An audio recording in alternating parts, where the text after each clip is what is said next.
afternoon. I'm Jacob Kersey with news headlines from the Washington Watch news desk. Yesterday, Meta CEO Mark Zuckerberg released a letter expressing regret for caving to pressure from the Biden-Harris administration and engaging in censorship. In the letter to House Judiciary Committee Chairman Jim Jordan, Zuckerberg wrote, quote, "In 2021, senior officials from the Biden administration, including the White House, repeatedly pressured our teams for months to censor certain COVID-19 content, including humor and satire, and expressed a lot of frustration with our teams when we didn't agree." He also spoke of another occasion where the FBI, quote, "warned us of a potential Russian disinformation operation about the Biden family in Burisma in the lead up to the 2020 election. That fall, when we saw a New York Post story reporting on corruption allegations involving then Democratic presidential nominee Joe Biden's family, we sent that story to fact checkers for review and temporarily demoted it while waiting for our reply."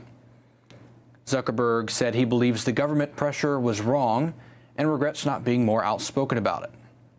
He said Meta wouldn't make the same choices today and would push back if it found itself again in such a situation. Former President Donald Trump responded to the news on Truth Social, saying, quote, "Zuckerberg admits that the White House pushed to suppress Hunter Biden laptop story and much more. In other words, the 2020 presidential election was rigged." Robert F. Kennedy Jr. also responded, saying on X, quote, "Looks like Mark Zuckerberg has joined the ranks of the crazed conspiracy theorists who claim that the Biden administration pressured Facebook to censor dissent during COVID." Zuckerberg discussed his contributions in the last presidential cycle and said he desires to be neutral and that he won't be making a similar contribution this election. Speaking of the upcoming elections, Texas Governor Greg Abbott announced yesterday that more than 1 million people were removed from the state's voter rolls. And this includes 457,000 deceased, 6,500 non-citizens, and 6,000 felons. The governor said election integrity is essential to our democracy and that Texas would not tolerate illegal voting. Governor Jeff Landry of neighboring Louisiana has also taken steps to address election integrity in his state. Yesterday, he signed an executive order requiring Louisiana agencies that offer voter registration to inform individuals that it is illegal to register to vote as a non-citizen.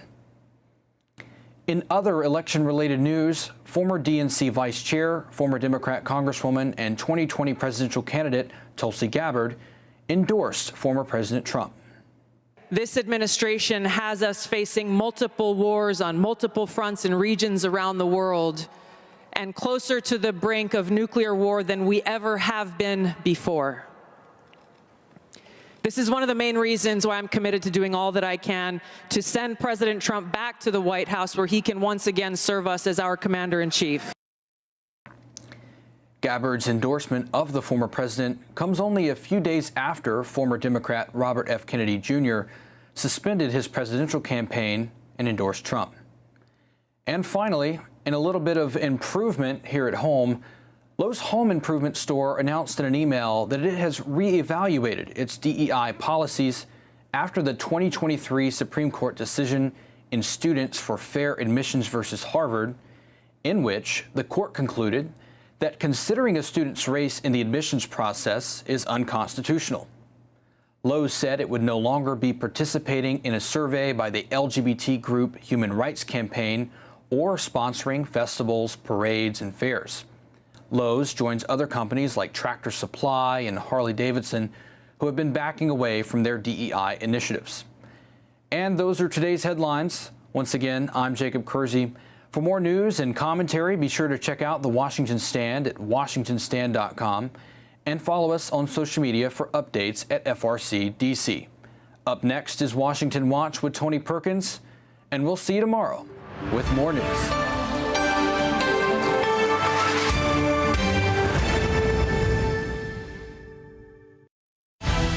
from the heart of our nation's capital in Washington, D.C., bringing compelling interviews, insightful analysis, taking you beyond the headlines and sound bites into conversations with our nation's leaders and newsmakers, all from a biblical worldview. Sitting in for Tony is today's host, Jody Heiss.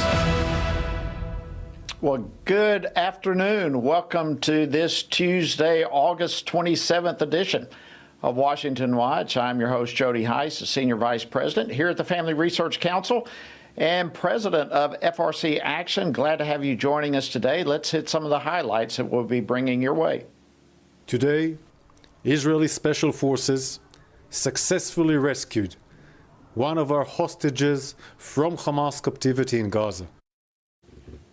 That was IDF spokesman Daniel Hagari earlier today sharing the great news.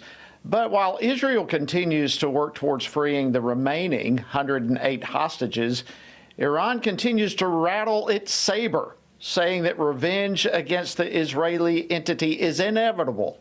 Iran has made those threats and has said that they intend to retaliate, and so we have to take that very seriously. And so we will continue to remain postured, and we are well postured to be able to support the defenses of Israel as well as protect our own forces.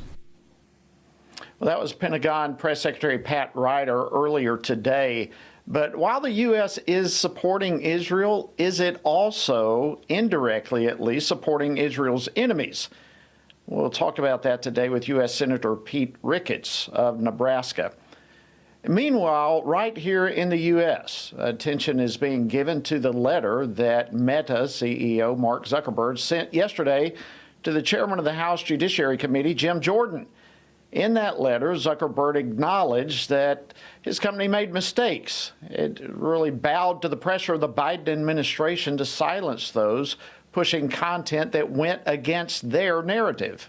This is a great victory for the First Amendment. For Mr. Zuckerberg to come out and acknowledge that information was suppressed about COVID, and to see Mr. Zuckerberg acknowledging this is really important. It shows the lengths that the Biden administration went to try to shut this information down.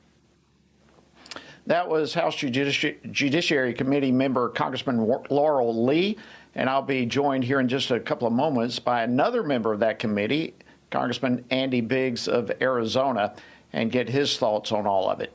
And speaking of shutting down the opposition, well, the morally bankrupt Southern Poverty League is at it again, this time accusing our friends at Alliance Defending Freedom of spreading conspiracy theory.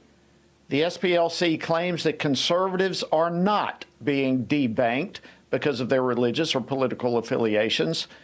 Well, ADF's Jeremy Tedesco will be joining me to respond to the SPLC. And of course, the SPLC is not the only leftist organization trying to shut down conservatives. Josh Hammer from the Article 3 Project, he also will be joining me to discuss what other groups are doing and what can be done to counter all of those attacks.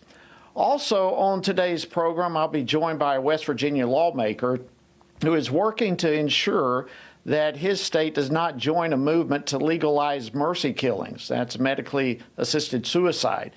That certainly is a movement that is spreading across the Western world and now is trying to get its claws in West Virginia. So we've got a packed show coming your way. Of course, the website, TonyPerkins.com, tons of resources available there for you, including a link to Family Research Council's 2024 election survey. If you, in any shape, form, or fashion, are concerned about the direction our nation is headed, then make your voice heard with the Family Research Council's 2024 election survey. Trust me, your input can help shape the future. So take a stand for faith, for family, for freedom, and let us know the issues that matter most to you in this election season. You can do so by simply texting the word election to 67742. Again, that's election to 67742. All right, let's jump into our first topic for the day. In a letter sent yesterday to House Judiciary Committee Chairman Jim Jordan, Mark Zuckerberg, who of course is the CEO of Facebook's Meta company, our parent company, Meta, he expressed regret for not speaking out against the pressure that his social media platform received from the Biden administration to censor certain COVID-related content. He also acknowledged how it was a mistake to limit the reach of the media reporting on the corruption allegations involving the family of then Democratic presidential nominee Joe Biden. Does this deal a blow to the left's effort to silence conservatives? Well, joining me now to talk about this and more is Congressman Andy Biggs, who is a member of the Judiciary Committee as well as the Oversight and Accountability Committee. He represents Arizona's 5th Congressional District. Congressman Biggs, my friend, always great to see you. Welcome to the program. Thanks, Jody. It's always good to see you. We miss you on Capitol Hill, but it's good to see you here, man. Well, thank you, and likewise to you and all the great guys and gals there on Capitol Hill.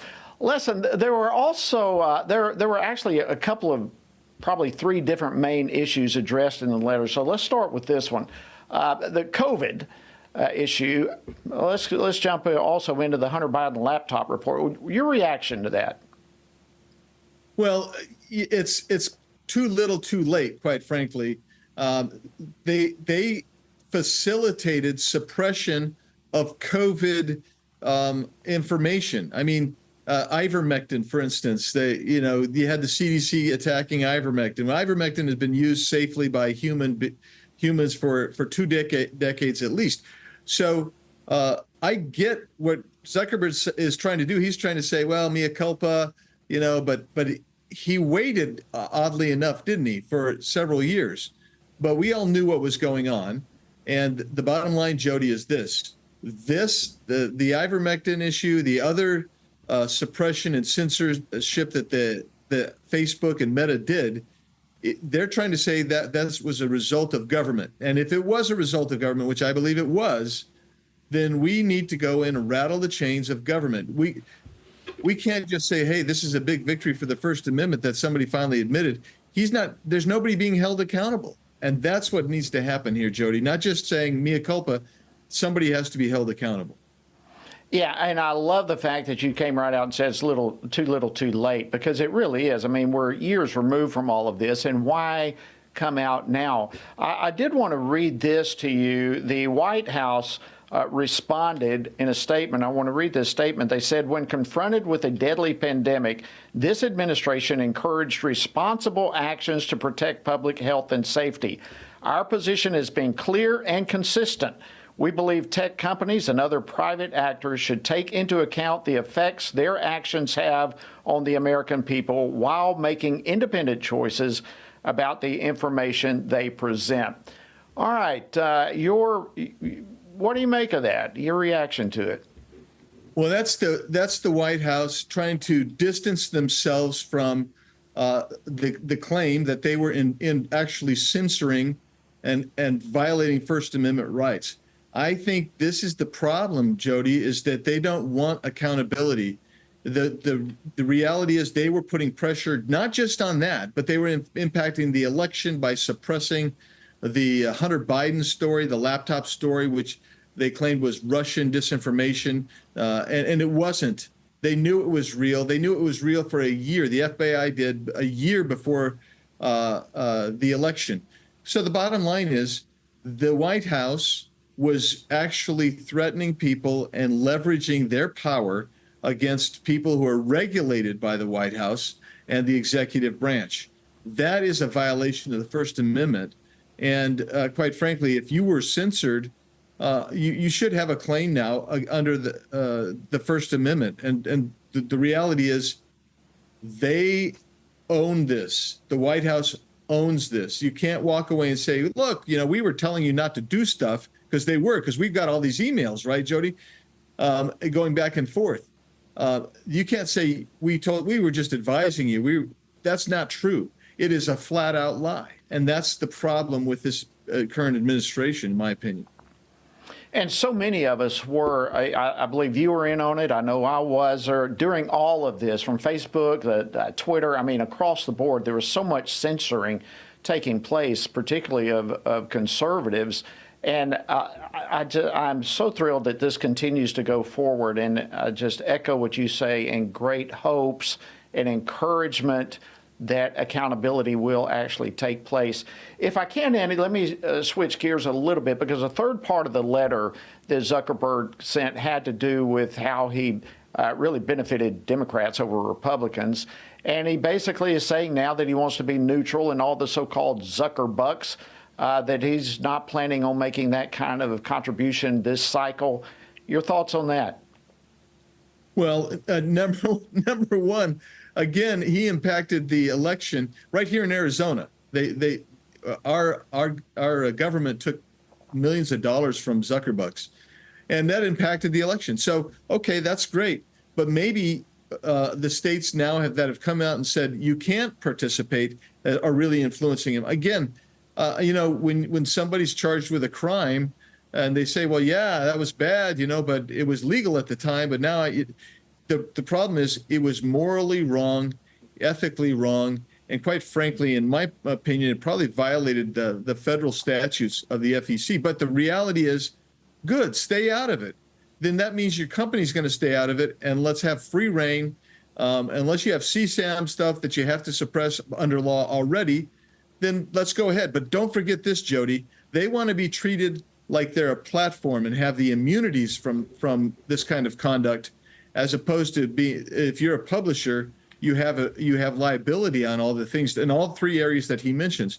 And so my opinion is this: we need to get rid of Section 270, which allows these platforms to have protection and immunity. We need to go after that, change that, so they're held accountable for these censorship that they do. And where Mark Zuckerberg's out there throwing bucks around, he needs to be held accountable for that too. And that's the problem. If you never hold anybody accountable and you just say, well, thanks for apologizing, we're going to be nice to you, then you don't deter anybody else or any other bad actor. Absolutely. Congressman Andy Biggs, I got so much more I want to cover with you. But before I let you go, I think we've got to hit on this. You and I have been on the border many, many times together. And so before I let you go, I want to throw out a question related to the border, as obviously Arizona is a border state. But your thoughts on Kamala Harris's ad on the border and how it features Trump's border walls in the background? Well, if I've taken you to the border, we've been together, and I've been there many times. I can tell you there's a distinction between the Trump border wall and the Obama fence. And all of the fencing that she uses in her ad, the B-roll, it's all Trump wall. And then she wants to say how tough she is on the border. That's also not true. I can tell you that Yuma County, fewer than 9,000 encounters the last year Trump was president. Guess what? They're doing that about every 10, 12 days now under this administration. That's Kamala's responsibility. She failed. Don't be deceived, my friends. Absolutely. I mean, she's walking around flexing her muscles, Oh, look, I'm so big on the border. And it's all Trump's fence in the back. It's unbelievable. Congressman Andy Biggs, Arizona's 5th District, always an honor to see you, my friend. Thank you for joining us on Washington Watch. Yeah, God bless you and your family. Thanks, Jody. Thanks, Andy. All right, after the break, we've got a lot more coming your way, but specifically, we're going to be going to West Virginia. They're running a counter to a movement there to legalize mercy killings. That's medically assisted suicide. Well, we've seen that being spread all across the Western world. Now it's coming right here to West Virginia. Stay tuned. We'll cover that issue right after the break. Are you a Christian parent looking to raise a spiritual champion in today's culture? Renowned author George Barna has written a new book, Raising Spiritual Champions. This book offers valuable insights based on extensive research conducted by George Barna, the Family Research Council, and Arizona Christian University. Learn how to help your children discern biblical truth and find compelling meaning and purpose. Don't miss out on this essential resource for parents. Order your copy today. Hello, I'm Jody Heiss, president of FRC Action. Here in America, we thank God for the right to vote, and we can all agree on the importance of this upcoming election. Many of us want to support candidates who share our values, but we're not comfortable supporting the big national political organizations. Well, we have a solution for supporting candidates through FRC Action's Faith, Family, and Freedom Fund. Being a super PAC, it allows for unlimited individual and corporate donations, so we can endorse and fund campaigns for people who share our values. By giving to this fund, we're able to pull all of our contributions together and support and endorse like-minded candidates. That's how we move the needle. So let's be the best stewards possible and get the most out of our political contributions by uniting our efforts. For more information or to contribute, visit faithfamilyfreedomfund.org. Thank you so much, and God bless you.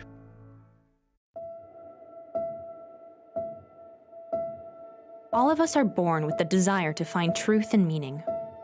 Where did I come from? What happens when I die? While our answers to these questions may divide us, we are united in our need for the freedom to answer life's biggest questions and make life's biggest decisions for ourselves. That's why religious freedom matters for everyone. Religious freedom matters because the powerful have long wanted to control those who are less powerful. Religious freedom matters because the freedom of those who are different is often threatened by those who believe different is dangerous.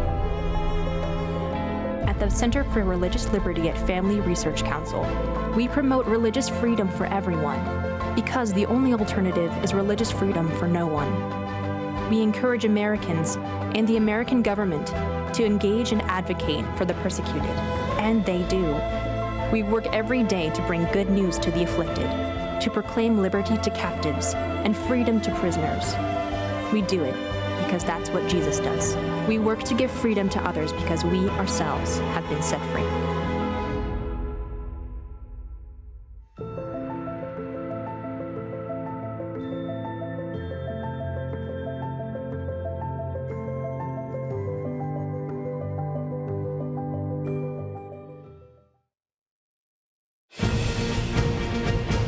Good afternoon. Welcome to Washington Watch. I'm Jody Heiss, filling in for Tony, and glad to have you on board with us as well. All right, yesterday on the program, for those of you who are able to join us, we talked about the importance of voting in this upcoming election, and not just because of the race for the White House. There are a number of congressional races to keep in mind, as well as many other items that are going to be on ballots, both at state and local levels. Well, if you live in West Virginia, then listen up. This November, voters in the state will find on their ballot West Virginia Amendment Number 1. That specific amendment is all about protecting persons against medically assisted suicide. And joining me now to talk about this is the state lawmaker behind that amendment, Delegate Pat McGeehan. Delegate McGeehan, welcome to Washington Watch. Glad to have you. Hey, good to be with you, Jody. I appreciate it. Well, it's our honor, and thank you for leading the way here. All right, tell us about this amendment.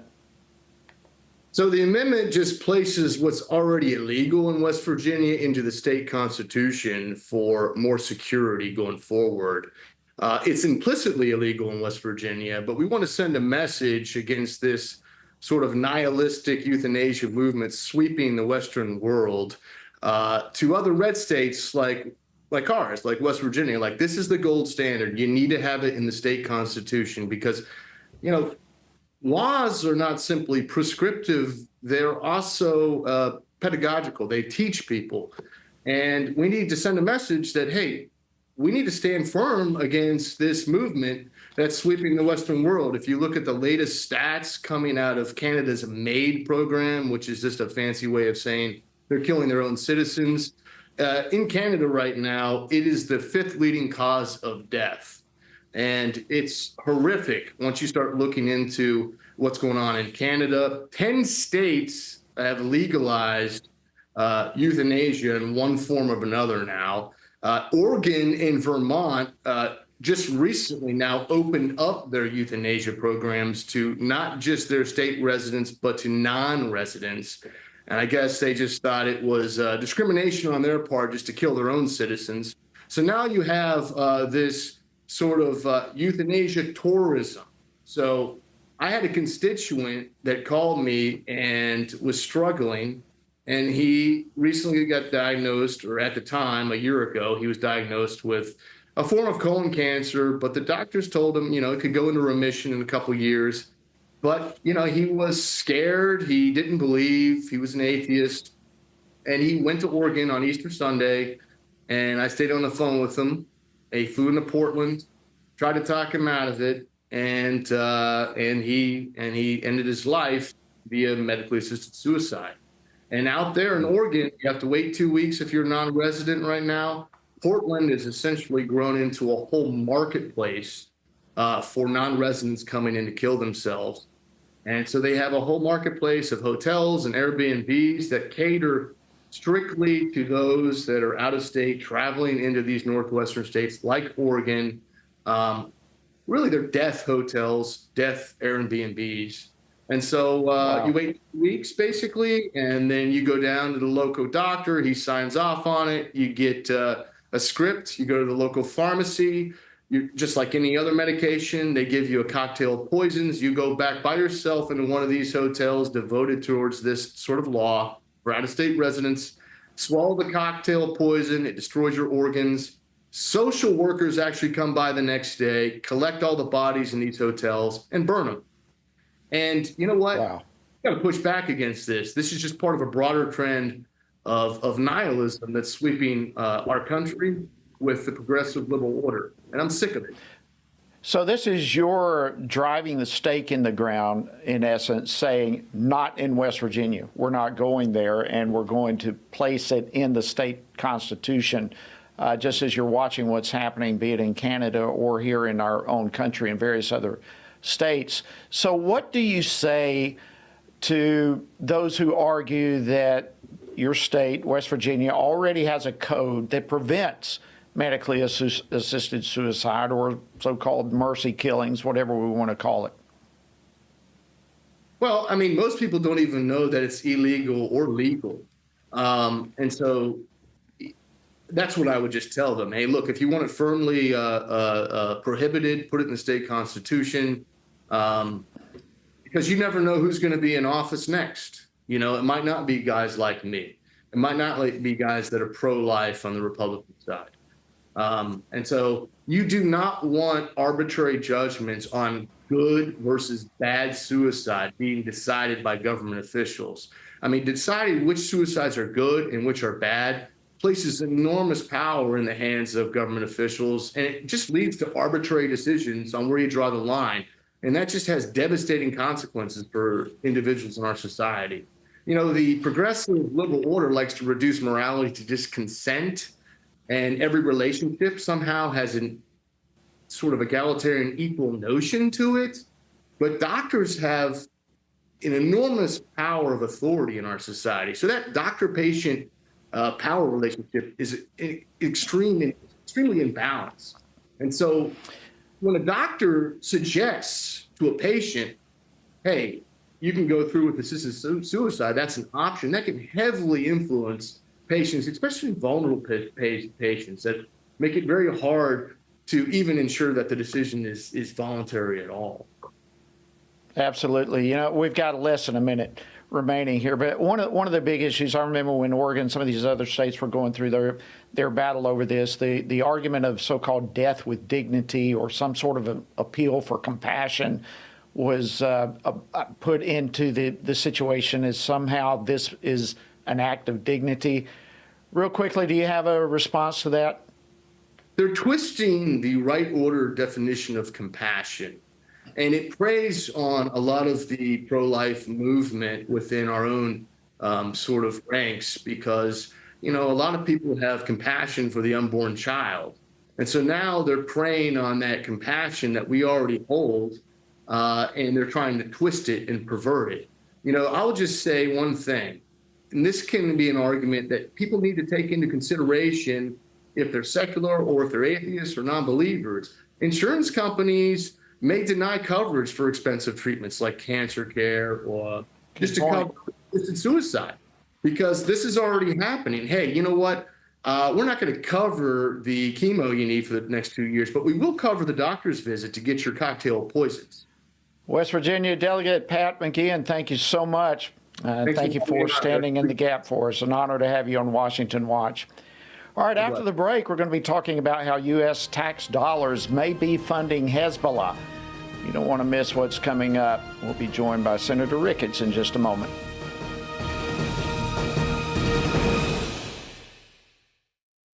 Everything we do begins as an idea. Before there can be acts of courage, there must be the belief that some things are worth sacrificing for. Before there can be marriage, there is the idea that man should not be alone. Before there was freedom, there was the idea that individuals are created equal. It's true that all ideas have consequences, but we're less aware that all consequences are the fruit of ideas.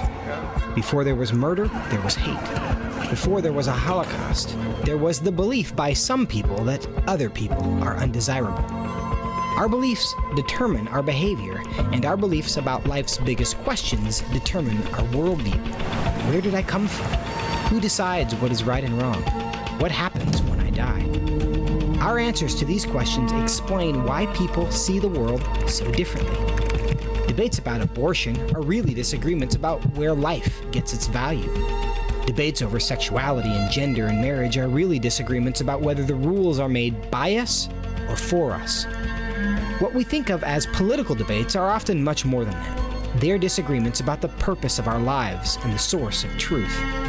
As Christians, our goal must be to think biblically about everything.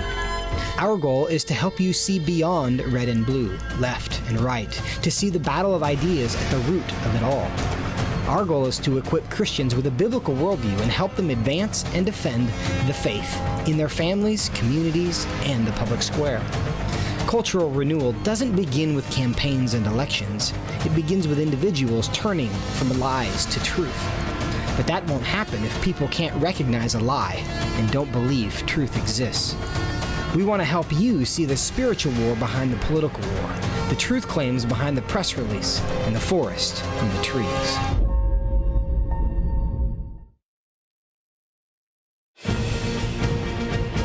Thank you for joining us today. Welcome back to Washington Watch. I'm your host, Jody Heiss, and glad to have you with us. All right, yesterday, Israel's Defense Minister Yoav Gallant met with General Charles Q. Brown, who is our nation's highest-ranking military officer and the principal military advisor to the president. And during the meeting, Gallant made the statement, he said, Iran's aggression has reached an all-time high.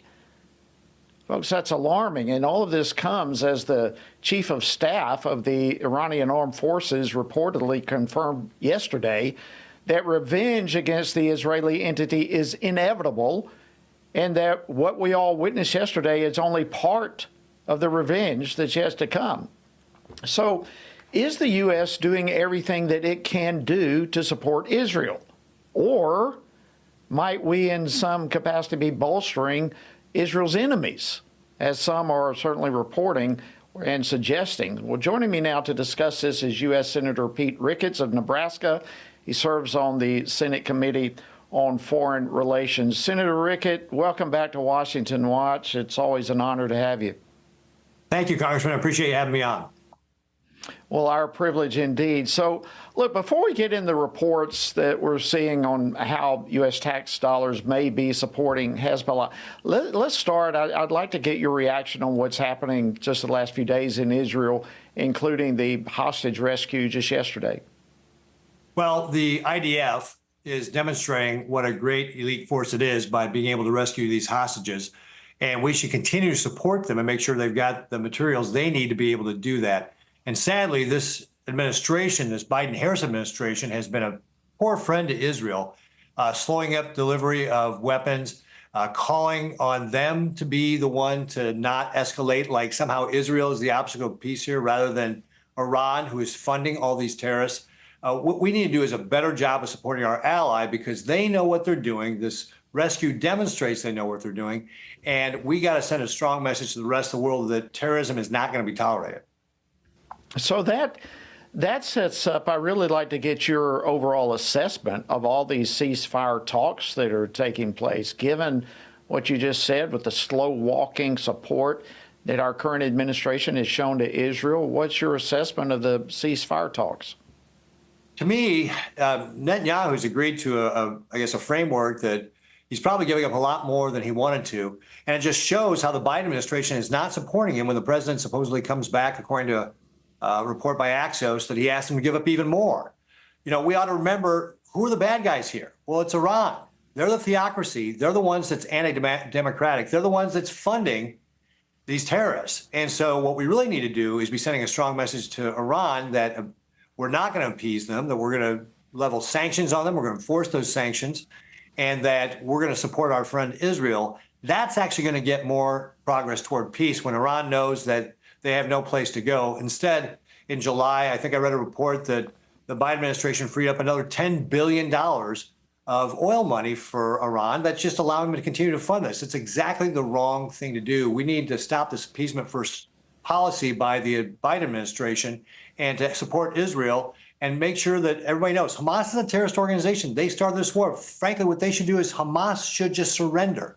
They started this. They should just surrender. Absolutely. Look, I couldn't agree with you more. And even the report you referenced is part of the reporting, the accusations that's going on, that our tax dollars are actually, at the end of the day, funding our enemies. So let's talk about that. What about our tax dollars? Maybe inadvertently, but somehow or other supporting Hezbollah, and a lot of it going through aid to Lebanon and the United Nations. But what can you tell us about that?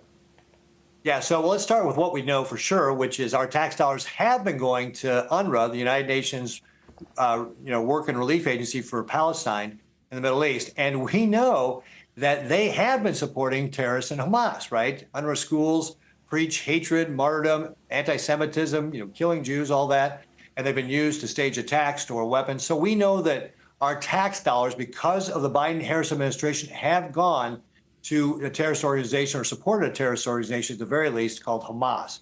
We know that 12 UNRWA employees participated either directly or indirectly in the October 7th atrocity. Now we're getting reports that, our money through the United Nations interim force in Lebanon and the Lebanese armed forces, the billions of dollars we've given us 2006, may be going to Hezbollah. And so given our experience with Hamas and what happened with UNRWA, this is totally plausible. We need to investigate it and find out. But I got to tell you, I've talked to Israeli Defense Force soldiers who have been on the front line of Lebanon, and they tell me this, like UNIFIL bases, they're all overrun with Hezbollah. There's no United Nations people there. There's no Lebanese army there on that border with Israel. It's all Hezbollah. And so if somebody's saying that our tax dollars are getting funneled through those two organizations, UNIFIL and the LAF, to Hezbollah, it's very believable. And again, I've had soldiers on the ground tell me they think that really what we're seeing there is we've certainly seen no effort to disarm Hezbollah or create a buffer zone like they're supposed to. And what we're seeing is that their bases are actually being used by Hezbollah. At least that's what these soldiers claim. Yeah, absolutely. And I've heard the same thing as well. Listen, on a related note, we simply are out of time now. I'm going to have to get you back and talk more specifically about this a little bit later. But you and Senator Tim Scott have a bill to stop support for Hamas Act. We hear a lot about our need, as we've been talking about, the need to support Israel. But we also have to make sure we are not supporting Israel. And I just want to thank you and Senator Scott for leading the charge on that. We'll have to get you back to talk about that specifically. Yeah, we need to pass the Stop Support of Hamas Act to stop the funding going to Hamas, and then stop any funding going to Hezbollah as well. Senator Pete Ricketts of Nebraska, thank you for standing in the gap. Thank you for joining us today on Washington Watch. All right, after the break, we're going to talk about the SPLC and other leftist organizations that have been working tirelessly, it seems, to shut down conservatives and other ideological opponents. What can be done to stop them? Well, stay tuned to find out. We'll be back in a moment. Join us October 3rd through the 6th as we gather with spiritually active, governance-engaged conservatives from across America at the Pray, Vote, Stand Summit in Washington, D.C. We'll pray for our nation, engage in government and culture, and stand for biblical truth alongside Christian leaders, worldview experts, and government officials. We'll discuss important issues like the sanctity of life, religious freedom, protecting students, strengthening families, praying for our nation, and how you can impact America's future from a biblical worldview. Our nation stands at a critical juncture, and we must ensure that the issues impacting faith, family, and freedom are understood and advanced. Register now at PrayVoteStand.org. That's PrayVoteStand.org.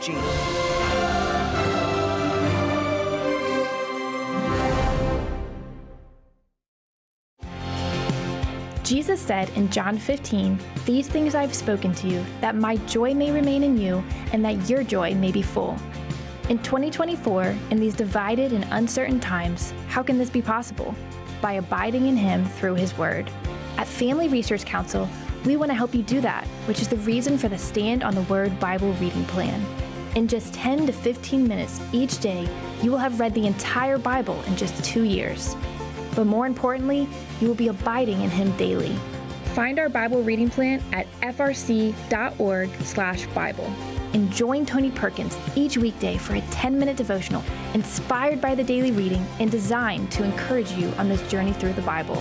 Listen on Apple Podcast, Spotify, and YouTube. And remember, the grass withers and the flower fades, but the word of our God will stand forever. Research has found that there are 59 million American adults who are a lot like you. There are millions of people around the country who are born again, deeply committed to practicing their faith, and believe the Bible is the reliable Word of God. But that's not all. They're also engaged in our government. They're voters. They're more likely to be involved in their community, and they're making a difference in elections. The problem is that a lot of them feel alone too. We want to change that. FRC wants to connect these 59 million Americans to speak the truth together, no matter the cost. If you want to learn more about this group and what it means to be a spiritually active, governance-engaged conservative, or if you want to find out if you are one of these sage cons yourself, join us. Go to frc.org/SAGECON, SageCon, to learn more. That's SAGECON, SageCon, to learn more.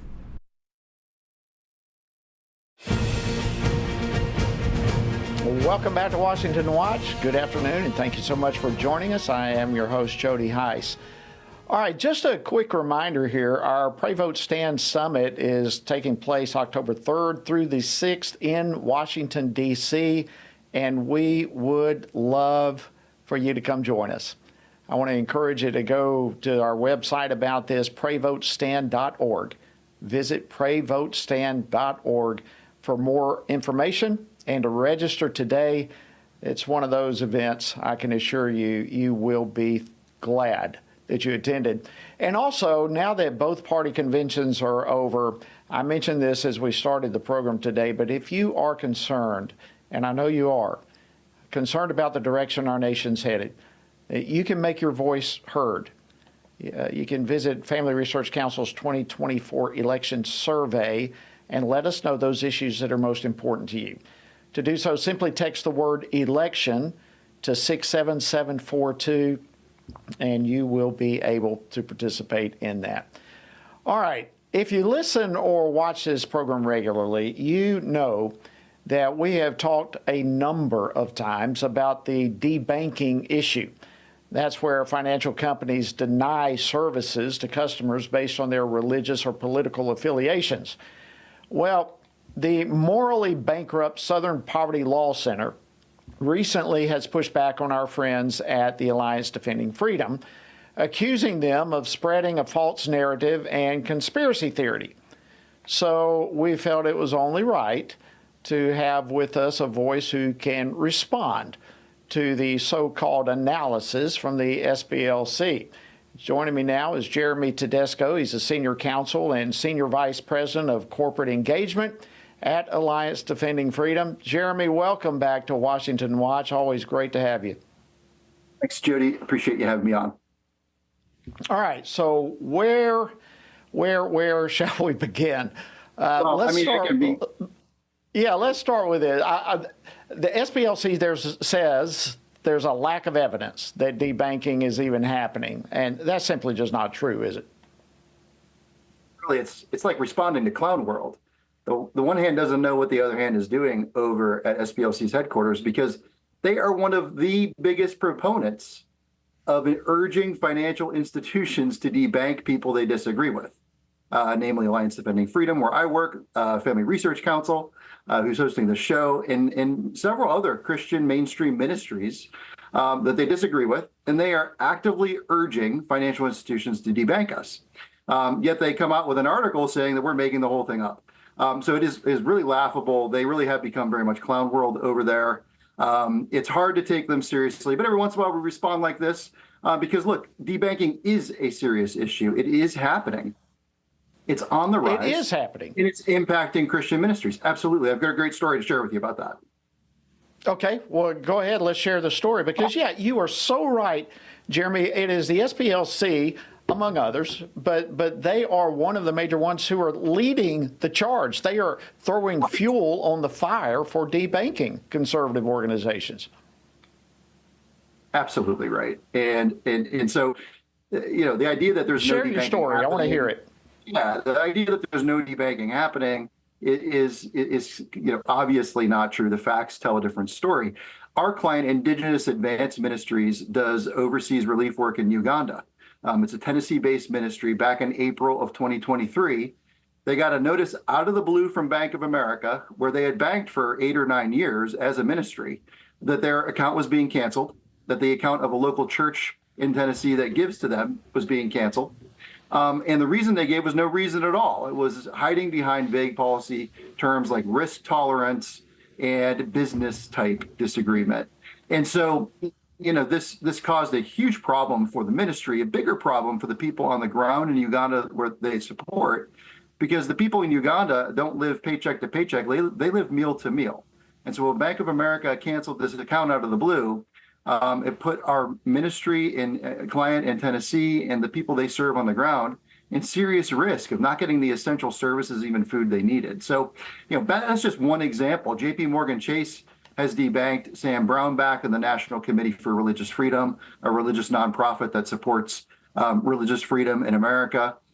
Chase has debanked numerous other organizations like the Arkansas Family Council, which is a pro-life and pro-family organization down in Arkansas, because they consider them high risk. We have resources on our website that go through 12, 15, maybe up to 20 examples at this point of debanking that's going on. Now, look, the banks never say, oh, yeah, you got us. We debanked you because we disagree with your religion or your politics. But the thing is, these debankings of religious and conservative groups are on the rise. And so it's something we're paying attention to a lot at Alliance Defending Freedom. We're putting a lot of work in trying to solve the problem. Well, we all deeply appreciate the work that ADF is doing on this. We actually had the Arkansas policy group on here with us, and they had no notice. I mean, all of a sudden, they were just canceled. No notice whatsoever.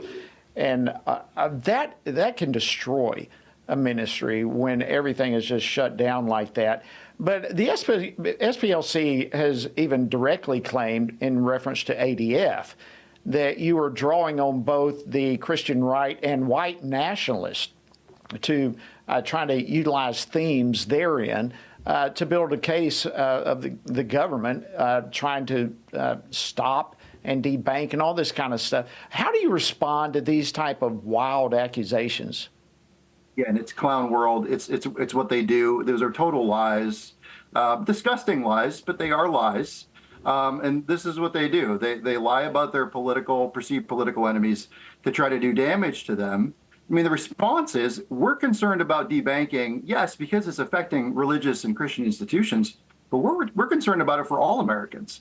It is not healthy for our society to have a financial industry that is weaponized against disfavored points of view, whether they're our points of view or somebody else's. And so we really want to maintain a financial system that is viewpoint neutral, that's not picking sides in the broader cultural, social, political debates that are going on. And I think that's one thing your listeners really need to understand is there is an active, intentional attempt by left-wing progressive activists, ESG activists, to capture these financial institutions and deploy them in exactly that way, as censors, as people who deprive essential financial services, loans, and capital to people who aren't, bending the knee to the political ideology of the left. And so we must resist this. We must call on banks to to return to principles of equal treatment and providing services to all, regardless of their religious and political views. And I'll point out we are having success.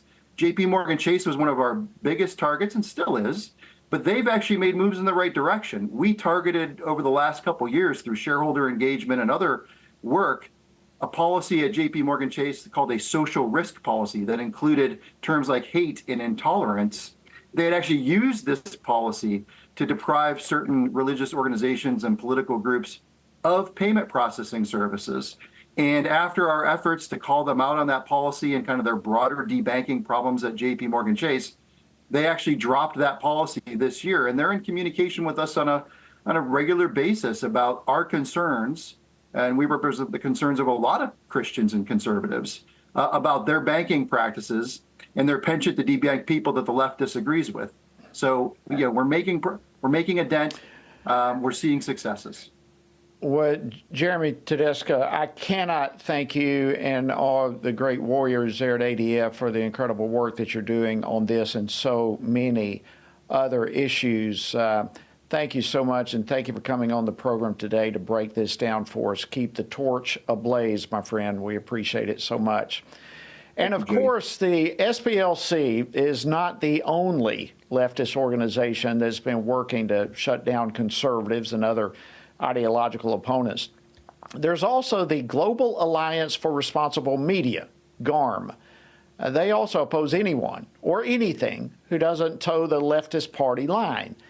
And while there are those like the House Judiciary Chairman Jim Jordan who have been shining the light on organizations like GARM, my next guest says there's a lot more that can be done and that should be done.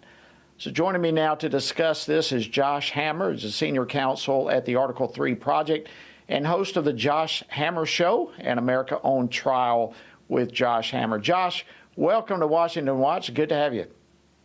Jody, I appreciate it. Thanks for having me. Well, it's our pleasure. Look, you've written an article on this that appeared in the Federalist, and I just talked about the SPLC with our last guest. Don't know if you were able to catch all that or not. But to start this discussion off, can you tell us about this other group, the Global Alliance for Responsible Media? Yeah, so the Global Alliance for Responsible Media is a subgroup of a broader organization called the World Federation of Advertisers. It is essentially a shadowy, nebulous organization that exists for purposes of trying to encourage leftists to boycott, demonetize, or to basically strip any kind of clout away from people on the right. That's a very vague way of phrasing it because this organization operates in fairly vague ways. But to give you a couple of concrete examples, GARM has been involved with efforts to try to demonetize Spotify for simply having the temerity to host Joe Rogan's idiosyncratic podcast. They have gone to war against Elon Musk and tried to pull advertisers away from his X platform because they are too supportive of free speech. There's actually a silver lining to the GARM story, though, Congressman, because what happened, at least with GARM, was that Elon Musk threatened to sue. He actually might have formally gotten all the paperwork with the lawyers filed already, and then the parent organization actually kicked GARM to the curb. So that particular initiative is actually sidelined for now. But there's any number of other organs of what I like to call the censorship industrial complex. We saw a major high-profile Supreme Court case just this term, the Murphy versus Missouri case that involves Biden administration censorship, working hand in hand with the big tech oligarchs. Mark Zuckerberg, actually, speaking of Jim Jordan, Mark Zuckerberg just wrote that letter to Jim Jordan earlier this week, where he admitted that the Biden administration strong-armed Facebook into censoring so-called dissident speech. He's saying mea culpa. It's a little too late if you ask for my opinion on that one. But the point is that there is this huge network out there, and there are various organizations such as GARM, such as a group called Acronym. Acronym is co-founded by George Soros and Reid Hoffman, the very far left major Democratic donor who founded LinkedIn, the online media network. Acronym is involved in trying to spew leftist misinformation as well. Acronym has been closely linked to a kind of fake news organization, for lack of a better description, called Courier Newsroom. Courier Newsroom has been sprouting up all across the country, trying to essentially pretend that they are giving you real news. It has the aesthetic look of a real newspaper and a real news page. In actuality, it is really just DNC propaganda, Democratic talking points. So there's a very sophisticated network out there. And the point of my piece, Congressman, for the Federalists was to say that Congress cannot actually just lead the charge on this. It is good that the House Judiciary Committee is on top of this. They have subpoena power. That's powerful stuff. But, Republicans control more state-level attorneys general offices than they do not. And there are some state-level attorneys general, such as Ken Paxton in Texas, Ashley Moody here in my state of Florida, Andrew Bailey in Missouri, Brenna Byrd in Iowa. There are some very high-profile Republican AGs who are doing their job and using their own state power to try to go after these organizations. But, what I was trying to do was essentially just issue a rally cry to every Republican state AG office out there. Try and provide some support for the Republicans in Congress. There is a lot out there trying to censor conservative speech. We need all the help that we can get to fight back. Absolutely. And I'm glad you mentioned that, because I want to go deeper into this in the couple of minutes that we have left. This cancel culture is real. And it manifests itself, be it in debanking or in Facebook or Twitter, or whatever it may be. So many different ways the cancel culture is real, and it's coming after conservatives. It's coming after anyone who opposes this left-wing ideology. You have a call to the Republican attorney generals, as you just referenced, specifically, in the last couple of minutes we have. What are you encouraging them to do? So, first of all, some of these organizations, I think, benefit at a tax level when it comes to either a federal or state level. So, if there is any organization out there that is trying to suppress particular speech, that should be an immediate red flag for purposes of actually losing your tax exempt status. That is ludicrous that any of these organizations could possibly benefit in any way under the tax code whatsoever. More generally speaking, at a barest of bare minimum, issue a public release that you are calling for an investigation just to shine a spotlight. Sometimes something as simple, Congressman, as just shining a spotlight on an organization that is ultimately trying to degrade the public good, undermine the common good, and tear this country apart at the seams. Something as simple as an investigation could get the attention of more investigative reporters. Ultimately, what I'm trying to do with this article is just try to make people aware of what is going on right now, because I did overhear your conversation with the previous guest. Debanking, deplatforming, these are ultimately the civil rights issues of our times. Debanking, if anything, terrifies me even more than deplatforming. I am terrified as someone who is clearly right of center and contributing to the public square. I am terrified that my bank might try to cut me off tomorrow, or my retirement account might try to tell me to divest Charles Schwab from their platform, whatever. These are really terrifying times, frankly, and it's going to take some willingness on the part of Republicans to get their hands a little dirtier than they might be instinctively willing and able to do.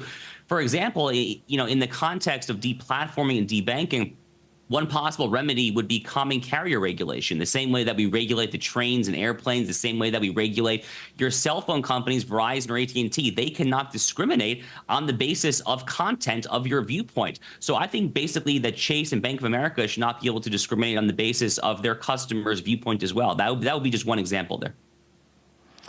Excellent suggestion. Josh Hammer of Article 3 Project. Great conversation. Thank you so much for joining us today on Washington Watch and for breaking all this down for us. I think that your article has made some big waves, and we want to help every way we can as well. Thanks for joining us on Washington Watch. Thanks so much. All right, that wraps up yet another edition of Washington Watch. I want to thank you so much for joining us as always, and be sure to hang on tomorrow as we continue bringing you news from a biblical perspective. Have a good evening. Washington Watch with Tony Perkins is brought to you by Family Research Council and is entirely listener-supported. Portions of the show discussing candidates are brought to you by Family Research Council Action. For more information on anything you heard today, or to find out how you can partner with us in our ongoing efforts to promote faith, family, and freedom, visit TonyPerkins.com.